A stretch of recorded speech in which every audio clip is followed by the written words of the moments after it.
Guys, അപ്പൊ ഇങ്ങനെ ഇരിക്കുമ്പോഴാണ് നമ്മൾ ഈവനിങ്ങിന് വിച്ചുവും പിള്ളേർക്കൊക്കെ ഒരു സ്നാക്ക് ഉണ്ടാക്കി കൊടുക്കാന്ന് വിചാരിച്ചു. അപ്പൊ അതേ നമ്മുടെ ഉഴുന്ന് പരിപ്പാണ്. അത് നന്നായിട്ട് ഫൈനായിട്ട് അരയ്ക്കാതെ കുറച്ച് ക്രിസ്പി പോലെ കുറച്ച് ക്രഷ് ചെയ്യാന്ന് പറഞ്ഞാൽ അതേപോലെ തരിതരിപ്പോട് കൂടി ഇങ്ങനെ അരച്ചെടുത്തിട്ടുണ്ട്. ഇതേ ഞാൻ ഓയിൽ ചൂടാക്കാൻ വെച്ചിട്ടുണ്ട്.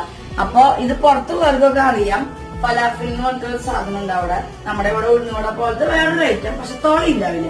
അപ്പൊ ഞാനിവിടെ കേരള ഫലാഫിൽ ഉണ്ടാക്കാൻ പോവുകയാണ് ഗൈസ്. ആദ്യമായിട്ട് ഇപ്പൊ ഞാൻ ചെറിയ ചെറിയ ഉണ്ടകളായിട്ട് ഇടാൻ ഗൈസ്.